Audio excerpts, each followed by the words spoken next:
Welcome to Shiva properties and promotions. ఈ రోజు నేను మీ ముందుకు ఒక మంచి ఇన్వెస్ట్మెంట్ ప్రాపర్టీతో వచ్చాను. అది ఎక్కడో కాదు, మన మల్లవల్లి ఇండస్ట్రియల్ ఏరియాకి జస్ట్ 2 కిలోమీటర్ డిస్టెన్స్లో ఉన్న గ్రీన్ గోల్డ్ వ్యాలీ.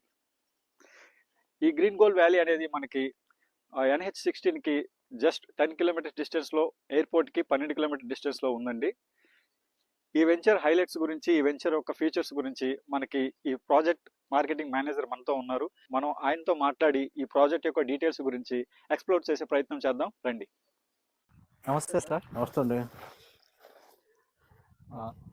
ఈరోజు ఈ ప్రాజెక్ట్ యొక్క మార్కెటింగ్ మేనేజర్ రాకేష్ గారు మనతో ఉన్నారండి. ఈ ప్రాజెక్ట్ యొక్క డీటెయిల్స్ గురించి ఆయన మాటల్లో మనం ఇప్పుడు తెలుసుకుందాం. సార్, ఇప్పుడు మీరు ఈ ప్రాజెక్ట్ ఇక్కడ స్టార్ట్ చేయడానికి కారణం ఏంటండి? మెయిన్ కారణం వచ్చేసండి, ఇదన్నిటికీ మనకి చాలా దగ్గరలో ఉంది. ఏంటంటే మనకి గన్నవరం ఎయిర్పోర్ట్ ఇక్కడ నుంచి 12 కిలోమీటర్లు అండి. ఓకే. ప్లస్ మల్లవల్లి కారిడార్ ఉంది, ఇండస్ట్రియల్ కారిడార్. మనకి అక్కడ 10,000 జాబుల దాకా మనకి ఉన్నాయి. అది జస్ట్ 2 కిలోమీటర్స్ దూరంలో ఉందండి మల్లవల్లి కారిడార్. ప్లస్ ఆగిరిపల్లి 12 కిలోమీటర్లు అండి ఇక్కడ నుంచి. హనుమాన్ జంక్షన్ సెంటర్ అండి. ఓకే. మన ప్రాజెక్ట్ నేమ్ వచ్చేసి అది బోర్డు మీద కనపడుతుంది కదండి, గ్రీన్ గోల్డ్ వ్యాలీ అండి. 13 ఎకరాల్లో దీన్ని స్టార్ట్ చేసాం మనం. 13 ఎకరాలు అండి. ఓకే. ఇప్పుడు మరి ఎంట్రన్స్ ఆర్చ్ అక్కడ చూసామండి. సేమ్ ఎంట్రన్స్ ఆర్చ్ ఎలా ఉందో మీకు ఎలా చూపించామో సేమ్ ఆర్చ్ అక్కడ వస్తుందండి ఎంట్రన్స్ లో. ఇప్పుడు ఇక్కడ ఇది బుద్ధుడు బొమ్మ పెట్టారేంటండి ఇక్కడ? ఇది ఏంటంటే మనకి లోపలికి ఎంట్రన్స్ రాగానే ఒక పాజిటివ్ వైపు వచ్చేలాగా మనం ఒక బుద్ధుడు మనం ప్లాన్ చేస్తాం. ఓకే. సపరేట్ పార్క్ లాగా మీకు చూసుకున్నట్టయితే ఎంట్రీ రాగానే మీకు ఉంటుందండి. సార్, మరి ఈ ప్రాజెక్ట్ లో 13 ఎకరాల ప్రాజెక్ట్ లో ది ఎమ్యూనిటీస్ మీరు ఏమేమి ప్రొవైడ్ చేస్తున్నారు సార్? స్విమ్మింగ్ పూల్ అండి. Swimming pool. Okay. Open theatre ఇస్తున్నాము. Okay. Children's play area, park.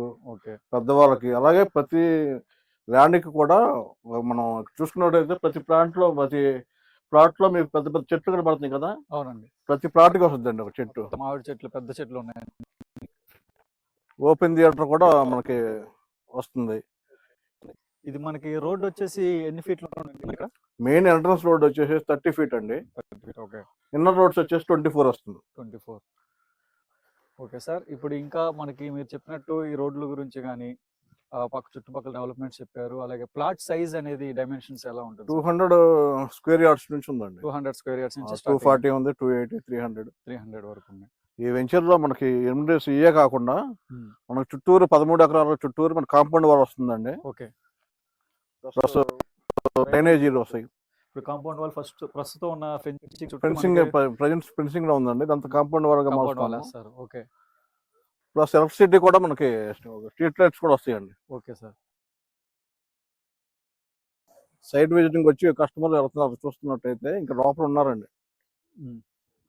Rakesh గారు, ఇప్పుడు ఇక్కడ ఈ ప్రాజెక్ట్ లో చూస్తే నాకు 3 రకాల మోడల్ హౌస్లు కనిపిస్తున్నాయండి. అవునండి. అది ఇక్కడ ఒకటి, ఇక్కడ ఒకటి, 3 కనిపిస్తున్నాయి. ఈ 3 ప్రాజెక్టుల గురించి మీరు ఏమైనా ఎక్స్ప్లెయిన్ చేస్తారా? అది వచ్చేసి ఆ మోడల్ అండి, మినీ కంటైనర్. అది ఇది మనం 2 lakhs లో ఇస్తున్నాం మనం. ఓకే. కస్టమర్ కి స్థలంతో పాటు మనం అది 2 lakhs లో యాడ్ చేసేస్తున్నాం. 2 లక్షల రూపాయలు అది. ఓకే. మరి ఇది సార్? ఇది 4 lakhs అండి. ఇది 4 బిగ్ సైజు, కొంచెం పెద్ద size. Size L shape model కాబట్టి అది కొంచెం మనకి ఓకే. ఎల్ షేప్ కొంచెం ఎక్స్పెన్సివ్ అవుతుంది. ఓకే. ఓకే. అది సార్? అది 2.5 lakhs అండి. 2.5 lakhs. ఈ 3 మీరు కస్టమర్ కి కట్టిస్తున్నారు. 2 lakhs అండ్ డిఫరెంట్ ప్రైసెస్ లో. అవును. సరే, ఇప్పుడు ఈ కంటైనర్ హౌస్లు, మోడల్ కంటైనర్ హౌస్లు మీరు ప్రొవైడ్ చేస్తున్నారు కస్టమర్ టేస్ట్ ప్రకారం. ఇప్పుడు కస్టమర్ ఈ కంటైనర్ హౌస్లు తీసుకొని ఇక్కడ ఉంటున్నప్పుడు వాళ్ళకి మీరు ప్రొవైడ్ చేసే ఎక్స్ట్రా ఫెసిలిటీస్ ఎక్స్ట్రా అంటే ఇక్కడ మేము ఫంక్షన్ హాల్ ప్లాన్ చేస్తున్నాం. అలాగే ఒక రెస్టారెంట్ కూడా వస్తుంది. రెస్టారెంట్, ఫంక్షన్ హాల్ ఈ మోడల్ హౌస్ లో ఉండి స్టే చేసే వాళ్ళకి వాళ్ళు ఎక్స్ట్రాగా మనం ప్రొవైడ్ చేస్తాం. Okay sir.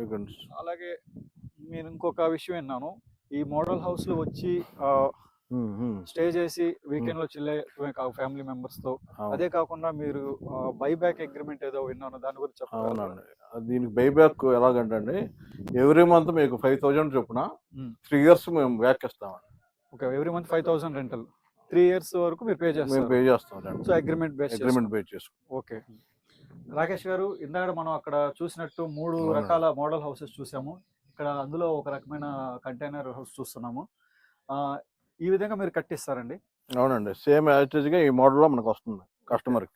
సరే, ఒకసారి లోపలికి వెళ్ళి ఆ మోడల్ చూద్దామండి. చూద్దాం.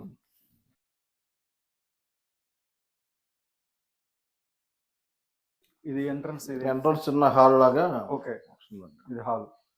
Okay attached. ఓకే, హాల్కి అటాచ్డ్ బాత్రూమ్ ఒకటి ఇచ్చారు. ఓకే, వెస్ట్రన్ స్టైల్లో ఇచ్చారు. ఇది బెడ్రూమ్. బెడ్రూమ్ లేదు, ప్రస్తుతానికి ఆఫీస్ లాగా. Attached kitchen. అంటే ఓన్గా కుక్ చేసిన వాళ్ళకి కూడా ఉండే అన్ని రకాల ఏర్పాట్లు చేసాము. ఓకే సరే, అయితే ఇప్పుడు మనం ఏదైతే ఎంట్రన్స్లో చూసామో మోడల్ సేమ్ అదే విధంగా మీరు దీన్ని కన్స్ట్రక్ట్ చేసి కస్టమర్స్కి ఇస్తారా? సేమ్ అదే మోడల్. దీనికి ఫ్రంట్ ఇంకా ఎక్స్టెన్షన్ రూఫ్ కూడా వస్తుంది. ఇక్కడ ఏదైతే వస్తుంది ఇక్కడ పోల్స్ వస్తాయి. ఇక్కడ ఓకే, అలాగే ఫ్రంట్ లో మీరు ఇందాక లాన్ కూడా చూపించారు, గార్డెన్ ఏరియా లాగా మనకి ఇక్కడంతా వస్తుంది. Okay sir. సరే సార్, ఇప్పటి వరకు మనం ఈ వెంచర్ యొక్క అమ్యూనిటీస్ చూసాము, డెవలప్మెంట్స్ చూసాము, అలాగే మీరు ప్రొవైడ్ చేసే ఈ మోడల్ హౌసెస్ గురించి అలా అన్నీ చూసాము. ఇప్పుడు ఈ ప్లాట్లో వెంచర్ తీసుకున్న కస్టమర్లకి మినిమం మీరు 200 స్క్వేర్ యార్డ్స్ నుంచి ఉందని చెప్పారు. సో ఒక్కొక్క స్క్వేర్ యార్డ్ ప్రైస్ మీరు ఎంత కోట్ చేస్తున్నారండి? 5,000 అండి. 5,000. దాంట్లో నెగోషియబుల్ ఏమైనా ఉందండి? నెగోషియబుల్ ఏం లేదు, ఏం లేదు, ఇచ్చేది reasonable. Okay, so final price 5,000. అవును. ఓకే, సో 200 గజాల నుంచి ప్లాట్ సైజ్ ఉంది. గజం వచ్చేసి 5,000 రూపాయలు. ఓకే, విన్నారు కదండి రాకేష్ గారి మాటల్లో ఈ వెంచర్ గురించి, ఈ వెంచర్ యొక్క చుట్టూ ఉన్న డెవలప్మెంట్స్ గురించి, అలాగే వాళ్ళు ప్రొవైడ్ చేసే model house and prices details గురించి. మీరు ఎవరైనా సరే ఈ వెంచర్లో ఇన్వెస్ట్ చేయాలదలుచుకుంటే మన శివ ప్రాపర్టీస్ని సంప్రదించగలరు. Thank you.